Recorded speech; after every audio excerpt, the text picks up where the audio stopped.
The policy of my government remains that we do not have contact with ICC indictees unless it is essential. Choices have consequences. We live in an interconnected world, and people should be thoughtful about the impact that their choices have on their nation and the world in which they live. Analysts are concerned that the electorate may underestimate the so-called consequences the West is cautioning about. To make an informed choice, they say, Kenyans have to understand the bigger picture. If you are a boat and you're sailing in an ocean, and then we ask ourselves, can we do without the ocean water? Because right now, the way the world is, it is the Western powers dominating and controlling the system. We can never be cheated that we can go to China, to the Chinese, for them to come here and dig our roads and call that enough. Pressure continued to grow as France also stated its position that Kenya has a right to elect their leader, but Paris will have only essential contact with Kenya if the ICC accused are involved. Law and diplomacy expert George Luchiri Wajakoya explains what essential contact means. Essential contacts are those basic contacts, familial-related kind of contacts, whether there is an emergency, for example, if there's one of the suspects falls ill and there's no basic treatment for that kind of illness, yes, if they ask them on humanitarian aid in terms of going for treatment, fair enough.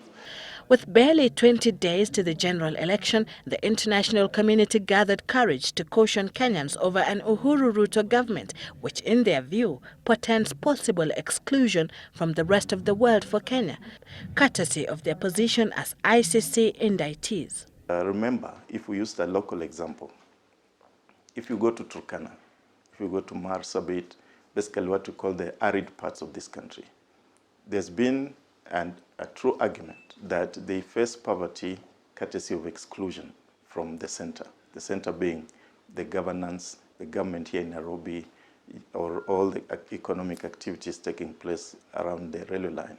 Professor Wajakoya is, however, of the opinion that the West is jumping the gun, as Ruto and Uhuru have not been proven guilty. Sanctions against the ICC suspects today, before they are tried, is illegal sanction. Sanctions after the fact, after they have been tried, those are legal sanctions. Economic analyst James Shikwati, however, observes that the West has been guarded, cautioning of consequences rather than outright sanctions to be imposed on Kenya should the ICC suspects take over the next government. Can these stances by the West be taken as a mere threat, considering Kenya's strategic importance to the region and the West alike? We have to recognize that we are dealing with Western countries who have been, in power and, controlling global issues for over 200 years, which means that they are well organized in terms of every time they have a backup plan. And in this respect, I would be shy to celebrate that we are too important to the extent that we cannot be ignored. The Europeans and the Americans don't threaten, they do what they say they will do. Of greatest concern would be possibility of the global players shifting their interests from Kenya, which is at the moment the hub in East Africa, to other countries. And I think maybe our neighboring countries might find this of strategic value to them. If they slap us with the air travel, for example, that means tourists will not come in and the source of revenue will go down.